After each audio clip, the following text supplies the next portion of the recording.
These program brought to you by Bean Musa Travels, Dubai and Abu Dhabi. Lucky Center and Lucky Department Store, Ajuma. Al Hamour Restaurant, Al Bidia and Dibba.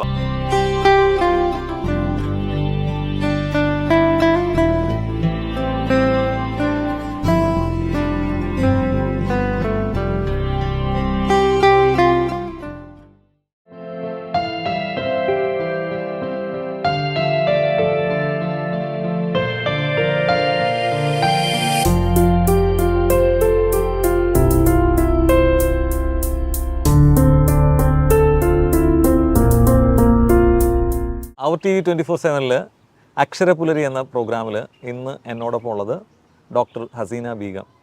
നമസ്കാരം. നമസ്കാരം. ശരിക്കും ഈ എഴുത്തിൻ്റെ ലോകത്തേക്ക് എത്തിയത് എങ്ങനെയാണ്? ചെറുതിലൊക്കെ എഴുതുമായിരുന്നു, എന്നാലും അത് വലിയൊരു കാര്യമായിട്ട് അല്ലെങ്കിൽ ഒരു പുസ്തകങ്ങളിൽ പ്രസിദ്ധീകരിക്കുകയോ ഒന്നും വന്നിട്ടൊന്നും ഉണ്ടായില്ല. ഞാൻ ചെറുതിലൊക്കെ എഴുതുമായിരുന്നു, എന്നാലും വലിയ കാര്യമായിട്ടൊന്നും അല്ല. ഡയറിയിലൊക്കെ എഴുതി വെക്കും എന്ന് മാത്രമേ ഉണ്ടായിരുന്നുള്ളൂ. അതിനുശേഷം 2018 കേരളത്തിലൊരു വലിയ വെള്ളപ്പൊക്കം ഉണ്ടായല്ലോ. അപ്പം അതിലൊരുപാട് ആളുകളുടെ മരണം, അതൊക്കെ ആ സമയത്ത് ഞങ്ങൾ നാട്ടിൽ പോയിരുന്ന സമയമാണ്. അപ്പം അത് കഴിഞ്ഞ് വന്നപ്പോൾ ആ ഒരു വിഷമം വല്ലാതെ ഫീൽ ചെയ്തു.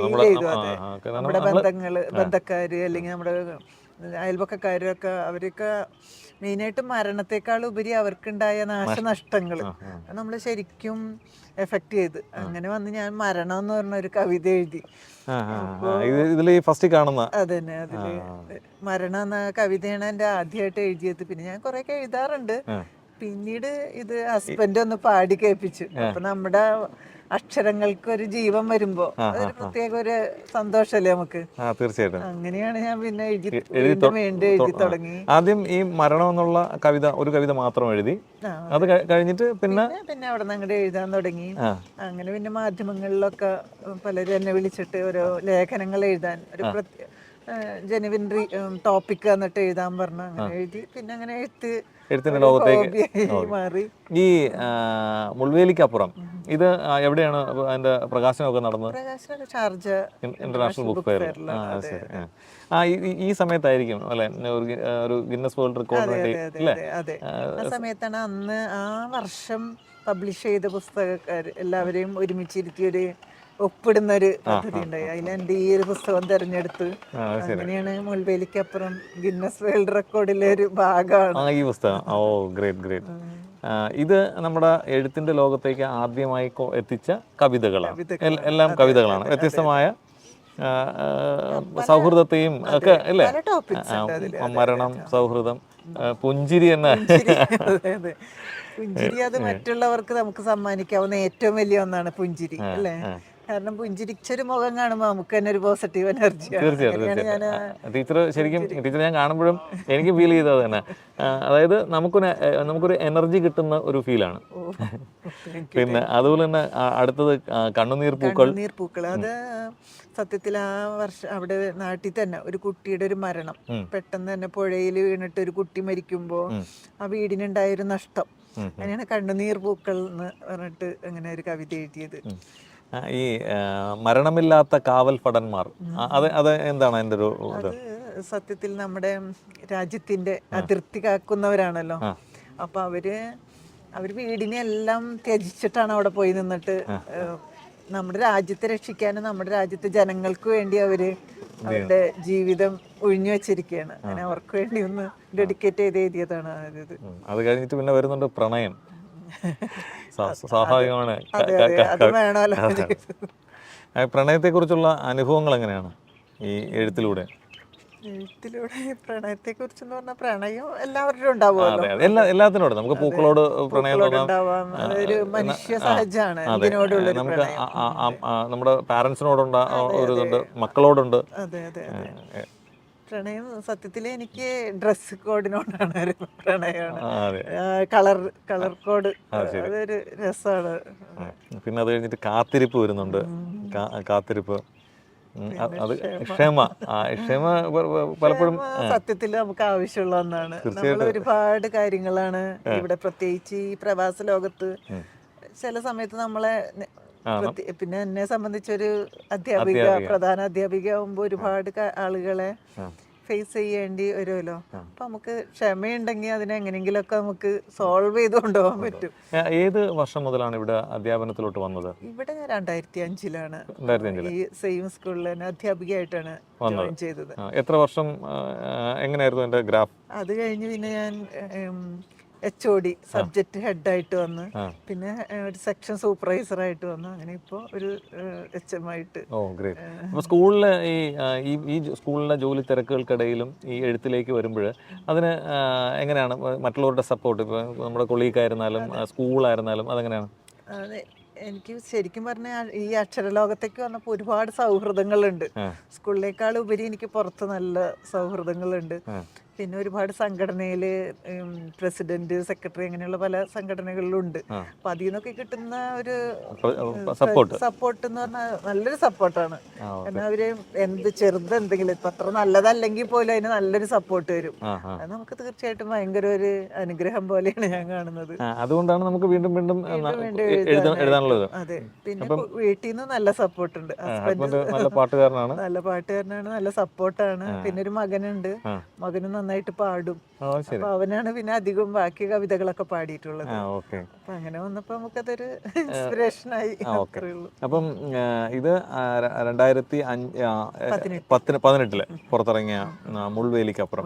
അത് കഴിഞ്ഞിട്ട് എല്ലാ വർഷവും ഓരോന്ന് കഥ, കവിത അങ്ങനെയാണോ? രണ്ടാമത് എഴുതിയത് ലേഖന സമാഹാരമാണ്. ഈ പത്രങ്ങളിലൊക്കെ ഞാൻ പറഞ്ഞല്ലോ എഴുതാറുണ്ട്. മാധ്യമം, ചന്ദ്രിക ഇതിലൊക്കെ എഴുതാറുണ്ട്, മനോരമയിലൊക്കെ. അപ്പൊ അതെല്ലാം കൂടി ചേർന്നിട്ട് മണലാരണ്യത്തിലെ മഞ്ഞുപാളികൾ എന്ന് പറഞ്ഞൊരു പുസ്തകം, അതാണ് ഈ പുസ്തകം. ഇതെല്ലാം ഈ ലേഖനങ്ങളാണ്. ശരി. ആ ഒരു വർഷം എഴുതിയ ഇതെല്ലാം കൂടെ ചേർത്ത് എഴുതിയതാണ് ഇത്. ഓക്കെ. ഷേഖ് സയ്യിദിനെ കുറിച്ചും ഒക്കെ വരുന്നുണ്ട് അല്ലേ? ഓക്കെ. പ്രവാസത്തിലെ കുറെ അനുഭവങ്ങള്, വ്യത്യസ്തമായ അനുഭവങ്ങളിലൂടെ കടന്നു പോകുന്ന അതെല്ലാം ലേഖനങ്ങളായിട്ട് ഓരോ ഇതിൽ വന്നു അല്ലേ? അതെല്ലാം കൂടി സമാഹരിച്ചൊരു ലേഖന സമാഹാരം വന്നു. ഓ ഗ്രേറ്റ്. ഇത് കഴിഞ്ഞിട്ട് പിന്നെ ഏതിലേക്ക്? കഴിഞ്ഞിട്ട് ഞാൻ പിന്നെ ഒരു ചെറുതായിട്ട് ഒരു നോവൽ എഴുതി, എരിഞ്ഞുണങ്ങും പുഷ്പതളങ്ങൾ. ചെറിയൊരു നോവലിലേക്ക്. നോവല്. അത് ശരിക്കും പറഞ്ഞാൽ നമ്മുടെ ഒരു ജീവിതാനുഭവം കൂടിയാണ്. നമ്മള് കുട്ടിക്കാലത്ത് നമ്മളെ പെട്ടെന്ന് ഗൾഫിലേക്ക് കൊണ്ടുവന്ന് 4 ചുവരുകൾക്കുള്ളിലാവുമ്പോ ആ ഉദ്യാനങ്ങളിലും പൂമ്പാറ്റകളോടൊക്കെ ഒപ്പം കളിച്ചിരുന്ന അതിൽ നിന്ന് അവിടുത്തെ സഹപാഠികളിൽ നിന്നൊക്കെ വിട്ടുപിരിഞ്ഞ് പെട്ടെന്ന് വന്ന് ഒരു 4 മുറിക്കുള്ളിൽ ഒതുങ്ങുമ്പോ ഉണ്ടാവുന്ന ഒരു കുട്ടിയുടെ സങ്കടവും അതിനെ എങ്ങനെ ഓവർകം ചെയ്യാവുന്നൊരു ഫാദർ അവളെ മാറ്റിയെടുക്കുന്നതും, അങ്ങനെ അതാണ് അതില്. ഇത് ശരിക്കും ടീച്ചറോട് വന്നപ്പോ അങ്ങനെ ഒരു ഫീലിംഗ് ഉണ്ടായിരുന്നു. അങ്ങനെ ചെറുതായിട്ട് നമ്മുടെ ആ ഒരു ഗ്രാമീണ ഭംഗിയൊക്കെ മാറി പെട്ടെന്ന് നമ്മങ്ങോട്ട് വന്നപ്പോഴൊരു ചെറിയത് അതും കൂടി കൂട്ടിക്കലർത്തി നമ്മുടെ ഭാവനയും കൂടെ അതിലൂടെ ആഡ് ചെയ്തു. നമുക്കുണ്ടായ ഒരു 10% അനുഭവത്തെ ബാക്കി 90% ഭാവനയോടെ ചേർത്ത് ഒരു നോവലാക്കി എടുത്ത്. ഓ ഗ്രേറ്റ്. അതൊരു ഒരുപക്ഷെ ഈ പ്രവാസത്തിൽ വരുന്നവർക്ക് ഈ ഒരു നോവല് ഒരു രീതിയിൽ ഉപകാരമായിരിക്കും. എങ്ങനെ അതിനെ നമുക്ക് ഓവർകം ചെയ്യാമെന്നുള്ളത് അല്ലേ? അതെ, കുട്ടികളുടെ ആ മനസ്സൊന്ന് മാറ്റിയെടുക്കേണ്ട ഒരു പേരൻസിന്, കുട്ടികളോട് ഇപ്പോഴത്തെ പേരൻസിന് നേരല്ലല്ലോ മക്കളെ നോക്കാനും.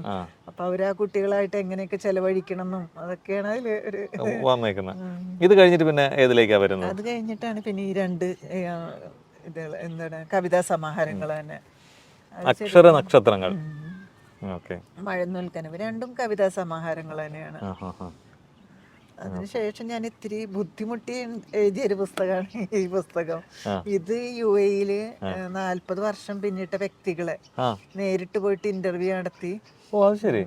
അത് എനിക്ക് നല്ലൊരു പണിയായിരുന്നു. കാരണം 40 വർഷം കഴിഞ്ഞ് UAE-യിലുള്ള വ്യക്തികളെ അവരെ ഇൻഡിവിജ്വലി പോയി കണ്ടു, അവരുടെ വീടുകളിൽ പോയി, അവരുടെ വീട് ഓഫീസിലൊക്കെ പോയി ഇന്റർവ്യൂ നടത്തി അത് എഴുതി.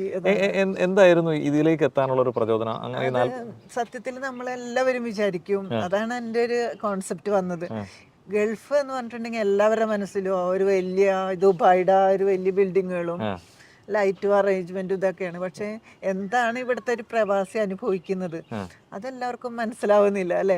നമ്മൾ ചെന്ന് കഴിഞ്ഞാലും നമ്മൾ ഒരുപാട് സങ്കടക്കാരൊക്കെ വന്ന് നമ്മളുടെ കുറെ പിരിവിന് വരുന്നതല്ലാതെ നമ്മൾ എന്ത് അവരറിയുന്നില്ല. കറക്റ്റ്. ഈ പ്രവാസിയായിട്ട് ഇവിടെ വരുന്ന പലർക്കും ഉള്ള എന്ന് പറഞ്ഞാൽ ഒരു ചെറിയ ചെറിയ ജോലിയിലായിരിക്കും ചെയ്യുന്നത്.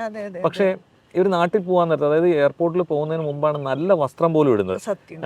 ഇട്ട് സ്പ്രേ ഒക്കെ അടിച്ചിട്ട് ആണ് അവർ പോകുന്നത്. അപ്പോൾ നാട്ടിൽ ഇറങ്ങുന്നവർ ധരിക്കുന്നത് ഒരു ഭൂരിഭാഗവും ഇവർ എന്തോ വലിയ സംഭവത്തിൽ നിന്ന് വരികയാണ്. പക്ഷെ യാഥാർത്ഥ്യം അതല്ല. അവരുടെ ആ ഒരു കഷ്ടപ്പാട്. ഇപ്പൊ ഇതിലുള്ള തന്നെ 15 വരെ എനിക്ക് സമയം കിട്ടിയുള്ളൂ. ഇനിയിപ്പോ ഞാനൊരു 50 വർഷമായവരെ നോക്കുന്നുണ്ട്. അപ്പൊ പറ്റിയാൽ ഇങ്ങനെ ഇൻഷാല്ലാ അത് എഴുതണമെന്നുണ്ട്. ഗ്രേറ്റ്. അപ്പൊ ഇവര് ഒരുപാട് കഷ്ടപ്പാട് സഹിച്ചിട്ട് ലോഞ്ചിലും അങ്ങനെ ഇങ്ങനെയൊക്കെ ബോംബെ ഒക്കെ വന്നവരാണ്. പക്ഷെ ഇന്നിപ്പോ സമൂഹത്തിൽ ഇവിടുത്തെ UAE-യിലത്തെ ഏറ്റവും വലിയ വ്യക്തികളാണ് ഇവരെല്ലാവരും. ഏറ്റവും വലിയ ഫിനാൻഷ്യലി ആണെങ്കിലും എല്ലാ തരത്തിലും വലിയ വ്യക്തിത്വങ്ങളാണ് ഇവര്. ഇവരെല്ലാവരും പറയുന്നത് ഒന്നാണ്, ഇതിപ്പോ മൂസാഹാജി ഫാത്തിമ മൂസാഹാജി ഒക്കെയാണ്. ഇവരെല്ലാവരും പറയണത് ഇതാണ്, അവര് വന്നപ്പോ കാണുന്ന UAE അല്ല ഇത്. ശരിക്കും നമ്മുടെ ഒരു ഗ്രാമം പോലെയൊക്കെ തന്നെ ഉള്ളൂ. അതിൽ നിന്നും ഇത്രയും ഡെവലപ്പ് ഇച്ഛാശക്തിയുള്ള ഗവൺമെന്റ്, ഭരണാധികാരികൾ, നമ്മളോടുള്ള ഗവൺമെന്റിന്റെ ആ ഒരു ഇതും അതിൽ പറയുന്നുണ്ട് കേട്ടോ എല്ലാം. Very good, very good. ഇത് നല്ലൊരു അറ്റംപ്റ്റാ ഇത്. അപ്പം ഇതിപ്പോ അതുകൊണ്ട് തന്നെ ഞാൻ അത് ഇംഗ്ലീഷിലേക്കും അറബിയിലേക്കും ട്രാൻസ്ലേറ്റ് ചെയ്ത്, കാരണം അറബികളുടെ ഇടയിൽ അവർക്കൊക്കെ ഇത് വായിക്കണമെങ്കിൽ അങ്ങനെ ഞാനത് കൊണ്ട് കൊടുത്തിട്ടുണ്ട് അവരുടെ അടുത്ത്. അപ്പം ഈ അധ്യാപനത്തിന്റെ ഇടയിലും നന്നായി തന്നെ ഇതുപോലുള്ള കാര്യങ്ങളിൽ കോൺസെൻട്രേറ്റ് ചെയ്ത് കൊണ്ടുപോകുന്നുണ്ട് അല്ലേ? അതെ, ഇതിന് നല്ലൊരു എഫേർട്ട്. അതുകൊണ്ട് തന്നെ എനിക്ക് ലളിതാംബിക അന്തർജന അവാർഡും കിട്ടി ഈ ബുക്കിന്. ഓ ഗ്രേറ്റ്. കാരണം അത്ര ഈസി ആയിട്ടുള്ള കാര്യമല്ല. ഇപ്പൊ നമുക്ക് കഥയോ കവിതയോ ഒക്കെ നമ്മുടെ മനസ്സിലുള്ളതിനെ നമുക്ക് എഴുതിയാൽ മതി. പക്ഷെ ഇത് മറ്റൊരാളുടെ അനുഭവത്തിലോട്ട് പോയിട്ട് അവരെ കുറിച്ച്, അതൊന്നല്ല 15 പേരെ കുറിച്ചാണ് എഴുതിയേക്കുന്നത്. അതൊരു നമുക്ക് തെറ്റാനും പാടില്ല. ഗ്രേറ്റ് ആയിട്ടുള്ളൊരു എക്സ്പീരിയൻസ് ആണ്. പിന്നെ ഈ ഇപ്പോഴത്തെ കാലഘട്ടത്തിൽ ഇപ്പം HM ആണ്, അപ്പോൾ തന്നെ സ്കൂളിൽ ഒരുപാട് കുട്ടികൾ മോണിറ്റർ ചെയ്യുന്നുണ്ട്, കുട്ടികളെ മോണിറ്റർ ചെയ്യുന്നുണ്ട്. അപ്പം ഈ പാരൻസിനോട് എന്തെങ്കിലും ഒരു ഇത് പറയാനുണ്ടോ? സത്യത്തിൽ ഇപ്പോഴത്തെ കുട്ടികളിൽ വായനാശീലം വളരെ കുറവാണ്. അപ്പോൾ എനിക്ക് പാരൻസിനോട് പറയാനുള്ളത്, പാരൻസ് അവർക്ക് പുസ്തകങ്ങൾ വാങ്ങി കൊടുക്കണം. പല പുസ്തകങ്ങളും വാങ്ങി കൊടുത്ത് അവരെ അത് വായിക്കാനായിട്ട് പ്രചോദനം കൊടുക്കണം. മാത്രമല്ല ഇപ്പം ഞാനൊക്കെ ആണെങ്കിൽ ഇപ്പം ലൈബ്രറിയിൽ കുട്ടികൾ പോയാൽ പല പുസ്തകങ്ങളും അവിടെ ഉണ്ടല്ലോ, നല്ല പുസ്തകങ്ങളുള്ള ലൈബ്രറിയാണ് നമ്മുടെ. അപ്പോൾ അവിടെ പോയി വായിച്ചാൽ ഇപ്പം എൻ്റെ പുസ്തകങ്ങളും കാണിച്ചു കൊടുക്കും. അപ്പോൾ അത് അവർക്കൊരു പ്രചോദനമായിട്ട്. ഇപ്പോൾ ഈ റീസെൻ്റ്ലി ഷാർജ ബുക്ക് ഫെയറിൽ നമ്മുടെ സ്കൂളിലെ 2 കുട്ടികൾ പുസ്തകം പ്രകാശനം ചെയ്തിട്ടുണ്ടായിരുന്നു. ഒന്നൊരു ഇംഗ്ലീഷ് നോവലും ഒന്ന് പോയട്രി തന്നെയാണ്. അപ്പോൾ കുട്ടികൾക്ക് അത് വായിക്കാനുള്ള, ഇപ്പം എന്നെ സംബന്ധിച്ച് ഞാനൊക്കെ ഇങ്ങനെ എഴുതി തുടങ്ങിയത് ചെറുതിലെ ഉപ്പയൊക്കെ നന്നായിട്ട് ബുക്കുകൾ വാങ്ങിത്തരും. അന്ന് നമുക്ക് മലർവാടി ബാലരമയ്ക്ക് ഉള്ളൂങ്കിലും അത് വായിച്ചാൽ അതിലത്തെ കുറച്ചൊക്കെ നമ്മൾ എഴുതി വെക്കുക. ആ ഒരു ശീലം നമ്മുടെ കുട്ടികൾക്കും വരുത്തിയാൽ നമ്മുടെ കുട്ടികൾ ഇതുമാതിരി നാളേക്ക് ഒരു മുതൽക്കൂട്ടായിട്ട് നമ്മുടെ പുസ്തകങ്ങൾ നിലനിൽക്കും. ഏതായാലും ഈ കവിത ഹസ്ബൻഡ് പാടുമെന്ന് പറഞ്ഞു അല്ലേ, ചൊല്ലുമെന്ന്. നമുക്ക് ഒരു കവിത കേട്ടാലോ, ഒരു 2 ലൈൻ? ഹേ പ്രിയേ, നീയൊരു മാലാഖയായി എൻ്റെ ഉള്ളിൽ കുടിയേറിയ മുത്തശ്ശി കഥകളിൽ ഞാൻ അറിഞ്ഞ ആ വെളുത്ത വെള്ളരിപ്രാവ്. വളരെ സന്തോഷം, കുറേ നേരം അവർ TV 24/7 വന്ന് നമ്മളോടൊപ്പം സഹകരിച്ചതിന്. അതുപോലെ തന്നെ ടീച്ചറ് കൂടുതൽ പുസ്തകങ്ങൾ എഴുതാൻ കഴിയട്ടെ, അതുപോലെ കൂടുതൽ മേഖലകളിലോട്ട് എത്തട്ടെ എന്ന് ആശംസിക്കുന്നു. Thank you. നമസ്കാരം. എനിക്ക് ഒരുപാട് സന്തോഷം, കാരണം ഞാൻ സാധാരണ ഒരു എഴുത്തുകാരിയാണ്. എന്നെ ഇത്രയും ഇതിൽ നിങ്ങൾ വന്ന് ഷൂട്ട് ചെയ്തത്, ഈ തിരക്ക് പിടിച്ച സമയത്തും വന്ന് എന്നെ അതിൻ്റെ ഒരു ഭാഗമാക്കിയാൽ എനിക്ക് ഒരുപാട് സന്തോഷമുണ്ട്. Okay, thank you.